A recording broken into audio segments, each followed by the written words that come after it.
Your Excellencies, honored guests, ladies and gentlemen, Talofa and warm Pacific greetings from Tuvalu. Last year I addressed this August Assembly proclaiming that we must take bold and alternative action today to secure tomorrow. I explained that although we needed global collaboration to end the climate crisis, we in the Pacific would not sit idly by and wait for the world to act.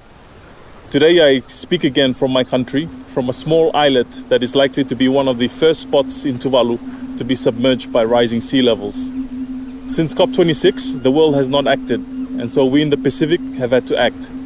We have seen temperature rise projections remain well above 1.5 degrees Celsius, foretelling the imminent disappearance of islets like this one. We have had to take our own precautionary steps with the Future Now project. As our land disappears, we have no choice but to become the world's first digital nation. Our land, our ocean, our culture are the most precious assets of our people. And to keep them safe from harm, no matter what happens in the physical world, we'll move them to the cloud. Islands like this one won't survive rapid temperature increases, rising sea levels and droughts, so we'll recreate them virtually. Piece by piece, we'll preserve our country, provide solace to our people, and remind our children and our grandchildren what our home once was. This is also a matter of sovereignty. We in Tuvalu are taking bold steps to ensure that our statehood and our maritime boundaries are permanently maintained, despite extreme land loss due to climate change and sea level rise.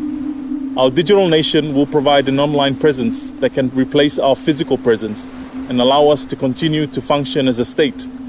We have been working on these initiatives for the past year, building our capacity to retain and preserve our nation and the unity of our people, even as climate change spirals out of control. Global action must be taken to provide the best case scenario, but we in the Pacific are planning and preparing for a worst case scenario. We need to be able to secure our statehood, our maritime boundaries and our endowments, no matter what happens in the future. The world's inaction has led our Pacific region to take greater action and forge our own path as leaders on the international stage. But our action alone cannot stop the current trajectory of climate change. Only concerted global effort can ensure that Tuvalu does not move permanently online and disappear forever from the physical plane.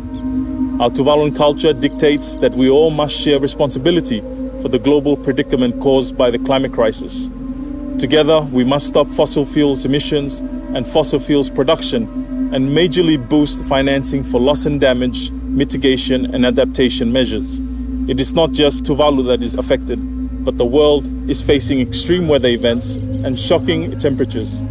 Without a global conscience and a global commitment to our shared well-being, we may soon find the rest of the world joining us online as their lands disappear. It has long been the time for action, but we have not stepped up to the challenge. We must start doing so today.